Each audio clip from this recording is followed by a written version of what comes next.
Ben Doktor Gökhan Şahin. Herkese bir kez daha Haber 500 kanalı Sağlığın Nabzı programından merhaba diyorum. Haber 500 kanalı Sağlığın Nabzı programına bir kez daha hoş geldiniz. Bugün size bir hastalık anlatmayacağım. Ne yapacağım? Bugün size kendi akciğerlerinizi sorgulatacağım. Çünkü belki şu anda bu programı izleyen yüz binlerce insanın ortak bir cümlesi var. Ben yıllardır böyle öksürüyorum. Bir başkası şunu söylüyor. Merdiven çıkınca nefesim kesiliyor ama yaşlandım, yaşlandığımdan dolayı. Bir başkası şunu söylüyor. Balgam var ama sigara içiyorum, sigaradan olmuştur. Bir başkası da şunu söylüyor. Elektronik sigara kullanıyorum ama normal sigara değil. Belki bir başkası da şunu söylüyor. Akciğer filmimi doktora gösterdim. Akciğer filmim tomografim normal çıktı. Demek ki sorun yok. Peki gerçekten öyle mi? Bugün konuşacağımız konu tam olarak da bu. Çünkü akciğer hastalıklarının bazıları size ben buradayım diye bağırmaz. Acil servise gidersiniz. Kan değerleriniz normal çıkar. Akciğer filminiz, tomografiniz normal çıkar ama hastasınızdır. Ve bu hastalıklar sessizce ilerler ve bazen ilk fark ettiğiniz şey bir ağrı değil, nefesinizin değişmesidir. Peki soruyorlar, hocam öksürüyorum ama bu ne zaman alarmdır? Şimdi ilk soruyu doğrudan soralım. Hocam ne kadar öksürürsem doktora gitmeliyim? Bakın her öksürük kanser demek değildir. Bunu özellikle söyleyeyim. Enfeksiyonlar, alerjiler, astım, reflü, burun ve sinüs problemleri ve daha birçok durum öksürüğe ne yapabilir? Neden olabilir. Ama öksürüğünüz geçmiyor, giderek artıyor ve özellikle nefes darlığı, göğüs ağrısı, kanlı balgam veya açıklanamayan kilo kaybı gibi başka belirtiler öksürüğünüze eşlik ediyorsa işte o zaman bu bizi görmeniz gerektiğini gösterir. Artık bu bulguları sadece öksürük olarak görmemek gerekir. CDC'nin yani Center of Disease Control, Hastalık Kontrol Merkezi'nin güncel bilgilerine göre kötüleşen veya geçmeyen öksürük, nefes darlığı, göğüs ağrısı, kanlı balgam veya açıklanamayan kilo kaybı akciğer kanserinde görülebilen belirtiler arasındadır. Ancak bu belirtilerin başka birçok nedeni de olabilir. Yani mesele şu, mesele öksürmek değil, öksürüğün hikayesini anlamaktır. Gelelim ikinci soruya. Hocam ben sigara içmiyorum. Akciğer kanseri olmam değil mi? İşte çok önemli bir soru. Hayır. Yani ne demek? Sigara akciğer kanserinin en önemli risk faktörlerinden birisidir. Ama sigara akciğer kanserinin tek risk faktörü değildir. Yani sigara içmeseniz de akciğer kanseri ne olabilirsiniz? Olabilirsiniz. Pasif sigara maruziyeti, hava kirliliği, bazı mesleki maruziyetler, radon gibi metaller, asbest ve bazı diğer maddeler, ev içi hava kirliliği bunların da önemi vardır. Yani sigara içmiyorum. Dolayısıyla akciğer kanseri olamam. Bu doğru değildir. Ama bunun tersini de söylemeyelim. Öksürüyorum, kesin kanserim. Bu da doğru değildir. Tıpta korkuyla değil, ne yaparız? Analizlerle ve risk değerlendirmesiyle hareket ederiz. En tehlikeli cümlelerden biri benim öksürüğüm zaten sigaradan kaynaklı oluyor. Bunu hastalarımdan çok duyuyorum. Hocam, var öksürük şikayetiniz var mı diye soruyoruz. Hasta diyor ki evet hocam öksürük şikayetim var ama ben sigara içiyorum. Bu sigaradan dolayı oluyor. Çok duyuyoruz. Sigara içen kişi öksürüyor, balgam çıkarıyor, nefes nefese kalıyor. Ve diyor ki ben de yıllardır böyle. İşte burada durmak gerekiyor. Yıllardır böyle deyip ne yapmamak? Durumu ve öksürüğü geçiştirmemek lazım. Çünkü KOAH'ın yani kronik obstrüktif akciğer hastalıklarının en önemli belirtileri arasında öksürük, balgam ve nefes darlığı bulunuyor. Ve Dünya Sağlık Örgütü'nün 10 Haziran 2026 tarihli güncel verisine göre KOAH 2023 yılında yaklaşık 3,4 milyon ölümden sorumluydu. Ve dünyada 3. önde gelen ölüm nedeni oldu. Bakın KOAH, sigaradan kaynaklı KOAH dünyada 3. önde gelen ölüm nedenidir. Bu çok büyük bir rakam. Dolayısıyla KOAH'ı yaşlı insanların hastalığı diye düşünmek doğru değildir. Hocam yani 20 yaşından beri 20 senedir sigara içiyorum. Daha 40 yaşındayım. KOAH olmam. Öyle bir şey yok. Olabilirsiniz. KOAH'ın oluşumunda sigara önemli bir risk faktörüdür. Ama unutmamak lazım tek risk faktörü değildir. Özellikle hava kirliliği, ev içi duman, demin söylediğim gibi mesleki toz ve kimyasallar, sigara dumanına pasif maruziyet bunların hepsi önem taşır. Özellikle Uzun yıllar duman ve partikül soluyan kişilerde solunum sistemi zaman içerisinde zarar görebilir. Ve bazen kişi bunu şöyle fark eder. Eskiden 2 kat merdiven rahat çıkıyordum, şimdi bir katta durup dinlenmek zorunda kalıyorum. İşte bu değişiklik çok önemlidir. Yani nefes darlığını ve solunum sıkıntısını her zaman yaşlılığa ne yapmak, yormamak lazım. Hocam merdiven çıkarken nefesim kesiliyor. Kalp hastası mıyım, akciğer hastası mıyım? Bu soru çok önemli. Çünkü nefes darlığının tek bir nedeni yoktur. Akciğer hastalıkları da olabilir. Kalp hastalıkları da olabilir. Yani kansızlık da olabilir. Kondisyonunuz düşük olabilir. Obeziteniz olabilir. Yani kilolu olabilirsiniz. Uyku problemleriniz olabilir. Düzgün dinlenmiyorsunuzdur. Kaygı bozukluklarınız olabilir. Dolayısıyla nefesim kesiliyor. Kesin akciğerimde sorun var demek yanlıştır. Ama yaşlandım normal demek de yanlıştır. Özellikle daha önce yapabildiğiniz bir raporu artık yapamıyorsanız bu değişimin nedenini araştırmak gereklidir. Hocam ben geçen film çektirdim. Akciğer filmim temiz çıktı. Kanser yok. Dur. İşte burada çok önemli bir yanlış anlaşılmayı düzeltelim. Akciğer röntgeni ile düşük doz bilgisayarlı tomografi aynı şey değildir. Akciğer kanseri taramasında yüksek riskli kişiler için kullanılan yöntem düşük doz bilgisayarlı tomografidir. Ama tarama herkese yapılmaz. Kişinin yaşı ve özellikle sigara öyküsü gibi riskler ne yapılır? Değerlendirilir. CDC'de yani Center of Disease Control Hastalık Kontrol Merkezi'nde akciğer kanseri taramasının yüksek riskli gruplara yönelik olduğu ne yapılmıştır? Belirtilmiştir. Dolayısıyla filmim temiz, artık hiçbir şey düşünmeme gerek yok şeklinde bir güven duygusu doğru değildir. Ve bunun bir anlamı vardır. Herkes tomografi çektirsin de değildir. Doğru yaklaşım kişisel riski değerlendirmek ve gerektiğinde de düşük doz kompüterize tomografi dediğimiz bilgisayarlı akciğer tomografisini çektirmektir. Ya hocam akciğer kanseri olsam öksürürüm. Akciğer kanseri başladığında mutlaka öksürüyormuşuz. Hayır. Bu belki de programın en önemli cümlelerinden birisi. Akciğer kanseri erken dönemde hiç belirti vermeyebilir. CDC'nin güncel verilerine göre birçok kişinin belirtiyi hastalık ilerleyene kadar yaşamayabileceğini belirtiyor. Bu nedenle yüksek riskli kişilerde tarama konusu çok önem kazanıyor. Yani belirti yoksa risk yoktur diye düşünemeyiz. Hocam kanlı balgam gördüm çok korktum kesin kanserim. Hayır ama öksürükte kanlı balgam kesinlikle ciddiye alınmalıdır. Kanlı balgamın birçok nedeni olabilir. Enfeksiyonlar, bronşlarla ilgili akciğer hastalıkları, akciğer damarlarıyla alakalı problemler, akciğere pıhtı atması ve bazı durumlarda da akciğer kanserinde evet öksürükte kan olabilir. Dolayısıyla kan gördüğünüzde internette hangi bitki iyi gelir diye aramak yerine nedenini araştırmak gerekir. Yapay zekaya sorup, internete sorup akciğerde kan, kanserdir, kanser olabilir cümlelerine ne yapmayın? Rağbet etmeyin. Gelin göğüs hastalıkları uzmanı ve bize gelin doktor arkadaşlarınıza gelin ve onlar durumu değerlendirip tanınızı koysunlar. Yani kanlı balgamın nedenini araştırmak gerekir. Özellikle tekrarlayan veya belirgin kanama varsa tıbbi değerlendirmeyi de ne yapmanız lazım? Geciktirmemeniz lazım. Hocam benim kanlı balgamımın yanında aynı zamanda zaman zaman yeşil balgamım oluyor. Bana antibiyotik yaz. Allah'ım. İşte sosyal medyanın çok yanlış yönlendirdiği konulardan birisi de bu. Balgamın sarı, yeşil olması otomatik olarak bakteri var, antibiyotik almalıyım manasına gelmez. Antibiyotik gerekip gerekmediğine hastanın bütün klinik tablosuna ve tüm bilimsel verilerine, tetkiklerine ve görüntüleme yöntemlerine göre karar verilir. Bu nedenle balgam rengine bakıp kendi kendinize antibiyotik ne yapmayın? Başlamayın. Doktorunuza bırakın. Bu konuda da antibiyotik konusunda da doktorunuza ısrarcı lütfen olmayın. Bizim genç jenerasyondan kardeşlerimiz var, çocuklarımız var, yeğenlerimiz var.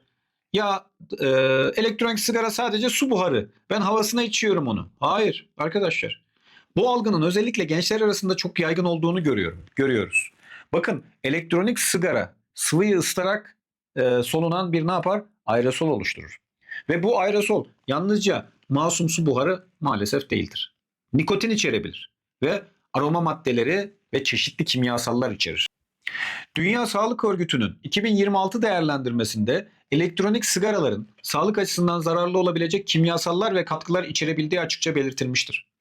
Ve burada çok önemli bir noktayı ayıralım. Elektronik sigaranın bütün uzun dönem risklerini tamamen biliyoruz demek doğru değildir. Ama tamamen zararsızdır demek de bilimsel değildir. Daha da dikkat çekici olan olay şudur. 2026'da yapılan İARC'ın değerlendirmesine göre yeni bir araştırmada sigarayı bıraktıktan sonra elektronik sigara kullanımının sigarayı bırakmanın akciğer kanseri riski ve ölüm üzerindeki faydasını azaltabileceğine ilişkin bulgular gündeme geldi. Araştırmanın sınırlılıkları ve uzun dönem etkileri konusunda hala önemli bilgi boşlukları bulunuyor. Yani elektronik sigarayı masum diye paketlemek mümkün değil. Sigara bıraktınız ve sigara bıraktığınız için bunun birçok faydasından istifade edeceksiniz. Elektronik sigaraya başladınız. Bir de elektronik sigaranın ne yapacaksınız? Artı zararlarını yaşayacaksınız. Hocam ben nargile içiyorum. Sigaradan daha masumdur bu. Ya da işte tütün ürünü kullanıyorum. Sigaradan masumdur. Bu başka bir şehir efsanesi. Nargile dumanı da akciğerlerinize zarar verebilecek maddeler içerir. Tütünün biçimini değiştirmek onu güvenli hale getirmez. Aynı şekilde light sigara, mentollü sigara, elektronik sigara, ısıtılmış tütün gibi farklı ürün isimleri tütün ve nikotin maruziyetinin risklerini ne yapmaz? Ortadan maalesef kaldırmaz. Dünya Sağlık Örgütü'nün güncel tütün değerlendirmesine göre tütün kullanımının güvenli bir biçimi yoktur ve üzülerek söylüyorum güvenli bir maruziyet düzeyde ne yapmaktadır? Bulunmamaktadır. Hocam evin içinde kimse sigara içmiyor. Hep balkonda içiyor. Bu da çok önemli. Özellikle çocuklu ailelerde pasif sigara maruziyeti ciddi anlamda bir halk sağlığı problemi. Dünya Sağlık Örgütü'nün güncel verilerine göre tütün kullanımı her yıl milyonlarca insanın ölümüne neden olurken 1,6 milyondan fazla sigara içmeyen kişi de pasif sigara dumanına maruz kalma nedeniyle ne yapıyor? Hayatını kaybediyor. Bakın sayı olarak ne dedim? 1,6 milyondan fazla sigara içmeyen ama pasif sigara dumanına maruz kalan insan da hayatını kaybediyor. Dolayısıyla ben çocuğun yanında sigara içmiyorum. Tek başına yeterli bir güvenlik yaklaşımı değildir. En güvenlisi ev ve aracı tamamen dumansız alan yapmaktır. Hava kirliliği peki gerçekten akciğerlerimizi etkiliyor mu? Maalesef evet. Ve bu konu gelecekte çok daha fazla konuşulacak konulardan birisi. Çünkü koa şu anda dünyada en sık 3. ölüm nedeni. Akciğerimiz dış dünyayla temas halinde olduğu için evet hava kirliliği akciğerlerimizi ciddi anlamda ne yapıyor? Etkiliyor. Her nefeste dış ortamdan hava alıyoruz ve veriyoruz. Bu da her nefeste dış ortamla temas halinde olduğumuzu gösteriyor. Dünya Sağlık Örgütü'nün ev içi hava kirliliği verileri odun, kömür ve diğer biyokütle yakıtlarının oluşturduğu hava kirliliğinin koah ve akciğer kanseri dahil ciddi hastalıklarla ilişkili olduğunu ne yapıyor? Belirtiyor. Yani akciğeriniz yalnızca sigara dumanıyla karşılaşmıyor. Yaşadığımız ev, çalıştığımız ortam ve soluduğumuz havada ciddi anlamda önem taşıyor. Hastalar geliyor hastaneye ve soruyorlar, hocam gece öksürüyorum, bunun nedeni ne? Gece öksürüğünün birçok nedeni olabilir. Astım, reflü, burun ve sinüs problemleri, enfeksiyonlar, çevresel tetikleyiciler, bazen de başka solunum problemleri. Bu yüzden sadece gece oluyor, önemli değil demeyin. Özellikle tekrarlayan gece öksürüğü, hırıltı ve nefes darlığı varsa mutlaka durumunuz ne yapılmalıdır? Değerlendirilmelidir. Hocam horluyorum ben, hep horluyorum ama normal bu, benim normalim. Bakın, hayır, her horlama masum değildir. Özellikle yüksek sesli horlama, uykuda nefesin durması, boğularak uyanma, sabah yorgunluğu, gündüz aşırı uyku hali, varsa uyku apnesi açısından değerlendirme ne yapar? Mutlaka gerekebilir. Çünkü bazen insan ben 8 saat uyuyordum der ama vücudu o 8 saat boyunca düzgün nefes alamamıştır. Aslında o 8 saati düzgün uyumamıştır. Hocam diyor insanlar, benim panik atağım var, panik ataksın dediler. Nefesim daralıyor arada bir, içim sıkılıyor. Nefes darlığım psikolojik ya da psikolojik olabilir mi? Hastalarımız bazen bu söylemlerle bize geliyorlar. Evet, nefes darlığı psikolojik olabilir. Ama bunu söylemeden önce diğer nedenleri ne yapmak? Değerlendirmek gerekir. Çünkü nefes darlığı kalp, akciğer, kan, metabolizma ve psikolojik durumlarla ilişkili olabilir. Bu nedenle bu panik atak hocam, panik ataktır demeden önce ne yapılması? Hastanın değerlendirilmesi gerekir. Ama aynı şekilde de her nefes darlığına da kanser demek biraz abartılı ne yapar? Yorum olur. Bazı hastalar geliyor, eyvah koah oldum, artık yapacağım bir şeyim yok, bu kronik bir hastalıkmış, geçmiyormuş. Öyle mi? Hayır. Bu da çok tehlikeli bir düşünce. Evet, adı üstünde koah, yani kronik obstrüktif, yani tıkanmayla seyreden akciğer hastalığı kronik bir hastalık. Ancak hastalığın ilerlemesini yavaşlatmak, belirtileri azaltmak, alevlenmeleri önlemek ve yaşam kalitesini arttırmak için yapılacak çok şey var. En önemli adımlardan birisi tütün maruziyetini bırakmak. Bunun yanında uygun ilaç tedavisi, aşılar, fiziksel aktivite, pulmoner rehabilitasyon, beslenme ve hastaya uygun takip önemlidir. Hastalarımız geliyor, koa ile alakalı tüm tedavilerini vermişiz, tüm tanısını koymuşuz. Sigarayı bıraktın mı diyoruz, hayır.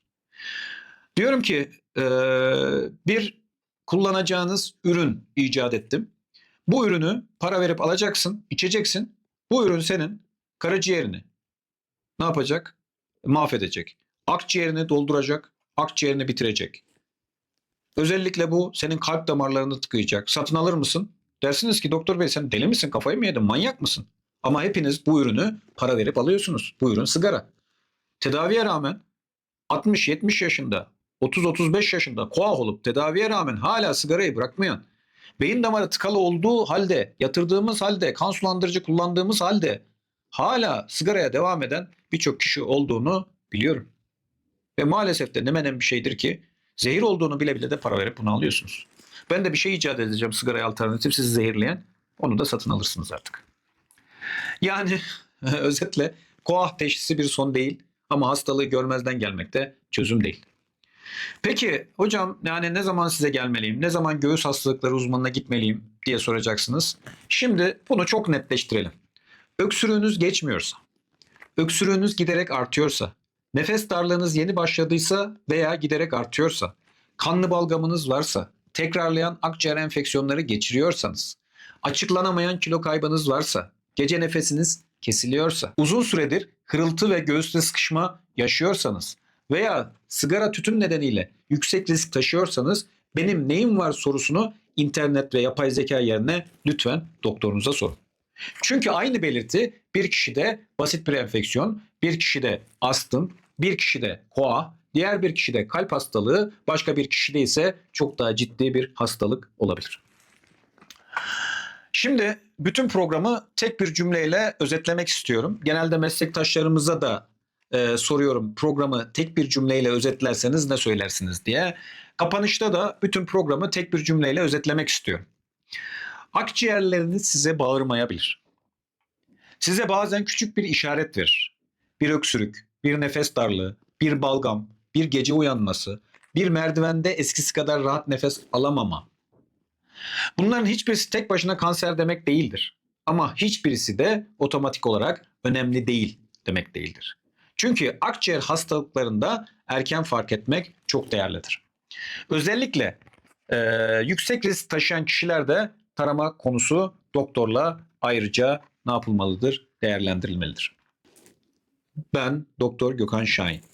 Haber 500 kanalında Sağlığın Nabzı programında bugün akciğerlerimizi konuştuk. Solunumumuzu konuştuk. Ve size son olarak şunu söylemek istiyorum. Nefesinizi kaybettiğiniz gün değil, nefesiniz değiştiği gün harekete geçin. Çünkü akciğer hastalıklarında bazen ilk alarm son fırsattır. Sağlıklı günler diliyorum. Kendinize geç kalmayın. Haber 500 kanalında sağlığın nabzında kalın.